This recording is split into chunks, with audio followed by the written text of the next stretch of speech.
Now we may need to make this into a chain link. And if you were to download these, you'll see that they just have these overlapping links. Let's make ours look like theirs. First things first, we want to check and make sure that these two cylinders are in the same object. And the reason is we need to make copies of them. Shift D and Y to constrain it to this, and then Shift D and Y again to constrain it here. That looks pretty good. With those both selected, you're going to pull it up and then click on this axis so we can see what it looks like. We want to be in side view.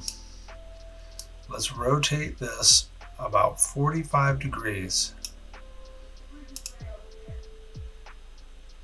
Now we want to be able to select this one. And if we were to select it, we might not get everything that's selected. In other words, there's the backside geometry. An easy way to fix that is go up to this button here. This is X-ray mode. Now you can select through everything. Let's go back to this position here.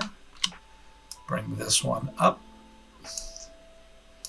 Rotate it and position it so it looks like the other one. I'm going to space mine apart. I'm going to select this one and space it a little bit farther apart. And now we have something we can turn into a loop. Let's turn off invisible mode. Now, select the face selection option. Click on this and this. You can either right click or go up to edge, and we can bridge edge loops, and that will connect those two together. Let's do it again. I'm going to right click this time and bridge faces.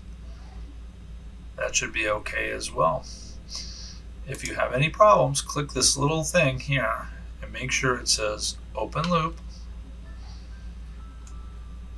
and that the blend path option is selected. Let's do it one more time. Right click, bridge faces, and now we're looking pretty good. Go back to edit, go back to object mode, and you should have one object that you can scale and transform.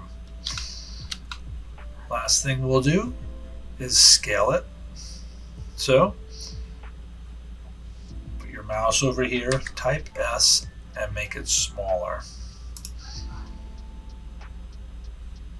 We can rotate it on one of these axes.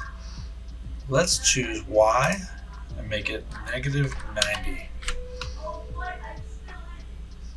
Let's do one more.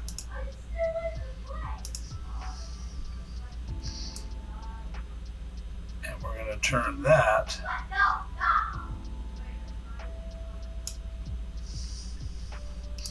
Now we can drag this one over on top.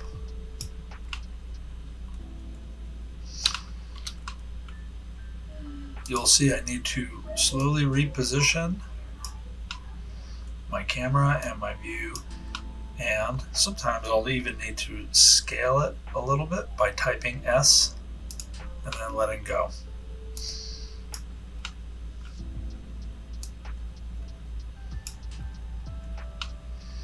Try to make yours look like mine. If you have to, you can scale it a little bit further and mush it in so it fits just like this.